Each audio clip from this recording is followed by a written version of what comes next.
नमस्कार सभी को, आप सभी का स्वागत है दी ऑटरिंग में। इंदिरा गांधी ने ली 32 गोलियां लेकिन 1971 की युद्ध बरसी पर नज़रअंदाज कर दिया। राहुल। कांग्रेस नेता राहुल गांधी ने गुरुवार को भाजपा सरकार पर 1971 के युद्ध में तत्कालीन प्रधानमंत्री इंदिरा गांधी की भूमिका की अनदेखी करने का आरोप लगाया, क्योंकि भारत जीत की 50वीं वर्षगांठ मना रहा है, जिसे उन्होंने कहा था कि देश तब एकजुट था। अपनी दीदी और पूर्व सीएम का जिक्र करते हुए उन्होंने कहा कि उन्होंने देश के लिए 32 गोलियां ली, लेकिन नई दिल्ली में 1971 की युद्ध की बरसी पर एक सरकारी कार्यक्रम में उनका नाम तक नहीं लिया गया। कांग्रेस नेता ने यहां परेड ग्राउंड में एक रैली के दौरान उत्तराखंड विधानसभा चुनाव के लिए अपनी पार्टी के प्रचार अभियान की शुरुआत करते हुए कहा, हालांकि इससे कोई फर्क नहीं पड़ता, क्योंकि मुझे पता है कि उन्होंने अपना खून देकर देश के लिए क्या किया। उन्होंने कहा कि केवल 13 दिनों में मिली 1971 की युद्ध जीत का श्रेय केवल सेना, नौसेना या उस समय के राजनीतिक नेतृत्व को नहीं जाता है। यह भारतीयों द्वारा अपनी जाति की परवाह किए बिना एकजुट लड़ाई को जाता है। उन्होंने कहा कि लाखों परिवारों ने पाकिस्तान के खिलाफ लड़ाई को मजबूत करने के लिए तत्कालीन सरकार को सोना दान किया। उन्होंने कहा, देश ने एक स्वर में बात की और अमेरिका के 7वें बेड़े को वापस लौटने के लिए मजबूर होना पड़ा।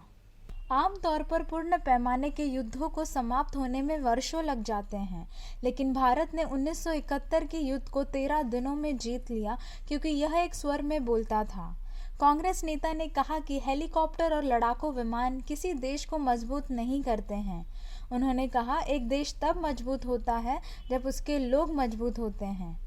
उन्होंने आगे कहा कि बलिदान उस राज्य के साथ उनके संबंधों को परिभाषित करता है जहां से हजारों लोग देश के लिए सीमाओं पर लड़ते हुए मर जाते हैं। उन्होंने कहा, जिस तरह उत्तराखंड में हजारों परिवार देश के सम्मान के लिए लड़ते हुए अपने परिजनों को खोते हैं, मेरे परिवार ने भी बलिदान दिया है। यह उत्तराखंड के साथ मेरा रिश्ता है।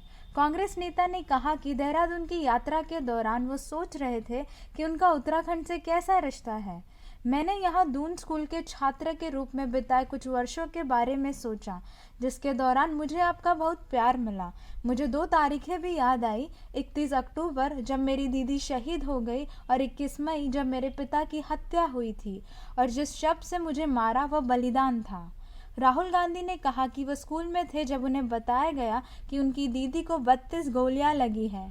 उन्होंने कहा, उत्तराखंड में हजारों परिवारों को ऐसे फोन आते हैं, उनके परिजन देश की रक्षा के लिए सर्वोच्च बलिदान देते हैं, लेकिन जिन परिवारों ने देश के लिए कोई बलिदान नहीं दिया वे इसे महसूस नहीं कर सकते।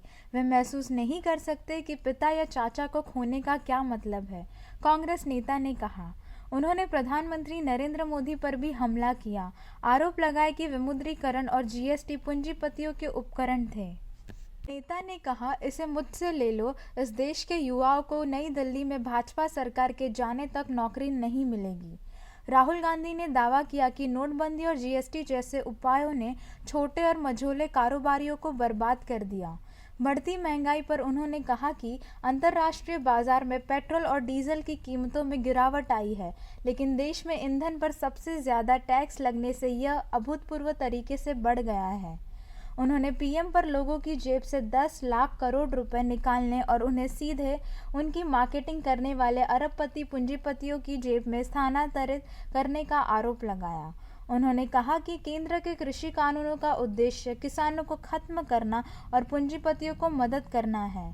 कांग्रेस के पूर्व अध्यक्ष ने कानून के खिलाफ आंदोलन के दौरान 700 किसानों की मौत को स्वीकार नहीं करने के लिए केंद्र की भी आलोचना की।